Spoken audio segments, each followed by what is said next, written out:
Hello student, this is Vaishali Sharma और आज हम डिस्कस करेंगे कि सीटेट पेपर सेकंड की प्रिपरेशन कैसे करें।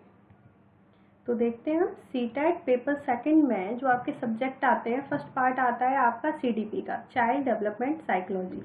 ये आपका 30 मार्क्स का आता है। उसके बाद आपका आता है हिंदी, इंग्लिश, संस्कृत। इस लैंग्वेज में से कोई आपको एक लैंग्वेज सेलेक्ट करनी होती है। काफ़ी सारी लैंग्वेज है सीटेट के पेपर में, बट मुझे जो नॉलेज थी वो हिंदी, इंग्लिश और संस्कृत की थी, इसलिए मैंने इन्हीं लैंग्वेज को लिया हुआ है।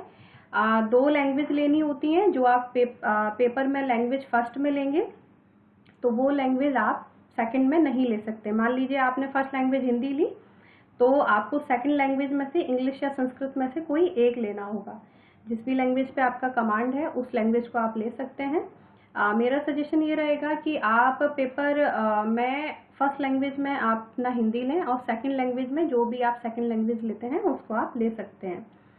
अब सीडीपी कहाँ से आपको तैयार करनी है? सीडीपी आपने बीएड, डीएलएड की बुक्स पढ़ी होंगी। बीएड की बात करूँ तो फर्स्ट ईयर में जो आपकी growing up as a learner, second year में असेसमेंट और बुक होती है आपकी, इंक्लूसिव एजुकेशन होती है। तो ये बुक्स मोस्ट इम्पॉर्टेंट है।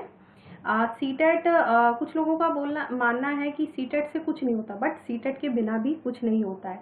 अगर आप टीचिंग प्रोफेशन में जाना चाहते हैं तो एक ये फर्स्ट स्टेप होता है। अगर आपके पास सीटेट का सर्टिफिकेट होगा तभी आप अदर जॉब्स में अप्लाई कर पाएंगे। डीएलएड बुक्स की बात करें जो मोस्ट इम्पॉर्टेंट है, आपका EDU1, EDU2 और आपका EDU5 और EDU6 जो आपकी थर्ड सेम में होती हैं। साथ के साथ आपको प्रीवियस ईयर लगाना है।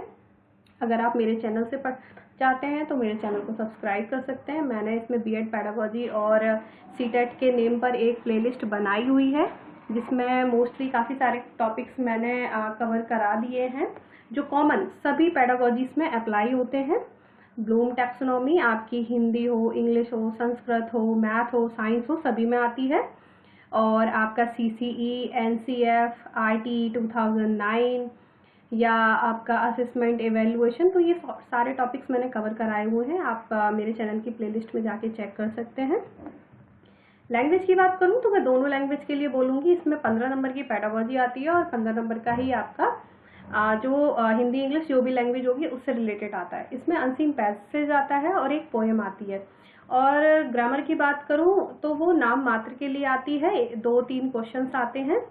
तो इतनी नॉलेज आप रखते होंगे, बट आप अच्छे से तैयार करना क्योंकि इन फ्यूचर भी आपको अदर टीचिंग एग्जाम में अपीयर होना है।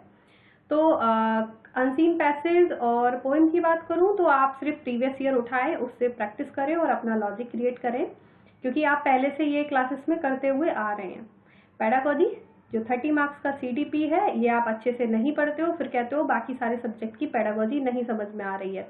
तो आपको सबसे पहले ये बहुत अच्छे से रेडी करनी है। उसके बाद वही टीचिंग मेथड, वही टीचिंग टेक्निक्स होंगी, आरटी होगा, एनसीएफ होगा और आपका इंक्लूसिव एजुकेशन होगा। यही सारे टॉपिक्स यहाँ रिपीट होंगे, बट होगा क्या, वो हिंदी में अप्लाई हो रहा होगा, इंग्लिश में अप्लाई हो रहा होगा, संस्कृत में होगा, मैथ में होगा, साइंस में होगा। तो इस टाइप से आपको ये प्रिपेयर करने हैं। उसके बाद जो साइंस स्ट्रीम के स्टूडेंट हैं, ध्यान रखिएगा साइंस स्ट्रीम की मैं बात कर रही हूँ और इसमें आपने ग्रेजुएशन किसी भी सब्जेक्ट में किया हुआ, किसी भी मीन्स टू से साइंस स्ट्रीम के किसी भी सब्जेक्ट से, वहाँ आपका मैथ हो सकता है, बायो हो सकता है, केमिस्ट्री हो सकता है, कोई भी, बट आपको सेक्शन कौन सा अटेम्प्ट करना है? मैथ और साइंस का ही अटेम्प्ट करना है। यहाँ पे मैथ और साइंस आपको करनी है। 20 मार्क्स की आपकी मैथ साइंस आएगी और 10 मार्क्स की आपकी पेडागोजी आएगी। टोटल आपके 60 मार्क्स होंगे। पढ़ना कहाँ से आपको? अगर आपकी मैथ अच्छी है तो डायरेक्ट आप प्रीवियस ईयर उठाकर आप प्रैक्टिस कर सकते हैं और साइंस के लिए आपको 6th, 7th, 8th की NCERT बहुत अच्छे से पढ़नी है। कहीं और से एक सिंगल क्वेश्चन भी आपका कहीं अदर बुक से नहीं आता है, बिल्कुल, क्योंकि NCERT बुक्स जो होती हैं एक्टिविटी बेस्ड होती हैं, तो सारी एक्टिविटीज के बेस पर ही यहाँ पर क्वेश्चंस पूछे जाते हैं। और मैथ आपका अच्छा नहीं है तो सबसे पहले आप बेस बनाएं, उसके बाद फिर प्रीवियस ईयर को करें। और मैथ और साइंस की पेडागोजी की बात करूँ तो यहाँ पर भी आपके कॉमन टॉपिक्स रहेंगे। आपका ब्लूम टैक्सोनॉमी होगा, इंक्लूसिव एजुकेशन होगा, इवेल्युएशन होगा, मेजरमेंट होगा, असेसमेंट होगा और आपका CCE होगा।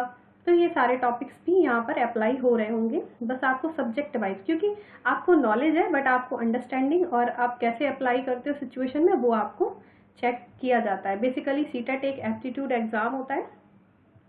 फिर हम सेकंड पोर्शन की बात करते हैं, जो आर्ट स्ट्रीम के स्टूडेंट हैं। आर्ट स्ट्रीम के लिए बोलूँ तो यहाँ पर क्या, आपने किसी भी सब्जेक्ट में ग्रेजुएशन किया हो, ध्यान रखिएगा मैं आर्ट स्ट्रीम की बात कर रही हूँ, आर्ट स्ट्रीम के किसी भी सब्जेक्ट में आपने ग्रेजुएशन किया हुआ है, आपको सिर्फ और सिर्फ एसएसटी का पोर्शन अटेम्प्ट करना है। आप ये कहेंगे मैंने हिंदी लिया था, इंग्लिश लिया था, ये लिया वो, कुछ नहीं, आपको सिर्फ एसएसटी। इवन जिसने बीकॉम किया हुआ है, कॉमर्स, ठीक है, आपने वहाँ पर भी अगर मैथ पढ़ी हुई है, फिर भी आप आर्ट स्ट्रीम में कंसीडर होंगे। इन फ्यूचर अगर आप किसी भी प्रॉब्लम को फेस ना करना चाहते हो तो आपको एसएसटी का पोर्शन अटेम्प्ट करना है, और आपको एसएसटी ही पढ़नी है। पढ़नी कहाँ से है, आपको 6th 7th 8th की एनसीईआरटी पढ़नी है, और फिर प्रीवियस ईयर लगाने हैं, और वही जो कॉमन टॉपिक्स होंगे कि एसएसटी में कैसे अप्लाई होते हैं वो आपको देखना है। और यहाँ पे मेरा सजेशन रहेगा, एनसीईआरटी बुक्स में स्टार्टिंग में सजेशन फॉर टीचर्स, पेरेंट्स और जो एक्नॉलेजमेंट वगैरह होती है, उन पेजेस को आप बहुत अच्छे से रीड करें। आप अच्छे से रीड करेंगे और उसके बाद आप देखेंगे जब क्वेश्चन प्रीवियस ईयर लगाएंगे तो 4-5 क्वेश्चन वहीं से मिल जाते हैं, ठीक है। तो आप किसी भी जीके, ल्यूसेंट, किसी पर भी नहीं जाना है, आपको सिर्फ और सिर्फ 6th 7th 8th की एनसीईआरटी पढ़नी है। पेपर आपका वहीं से पूछा जाता है। अगर आपको कोई भी डाउट है आप कमेंट सेक्शन में मुझसे पूछ सकते हैं। आई होप आप समझ गए होंगे कि सेकंड पेपर कैसा आता है, कितने मार्क्स का आता है, और साइंस और आर्ट स्ट्रीम का बेसिकली कन्फ्यूज़न रहता है। और थैंक यू सो मच। अगर आपको वीडियो अच्छा लगता है तो आप लाइक एंड शेयर, सब्सक्राइब कर सकते हैं। Thanks to all.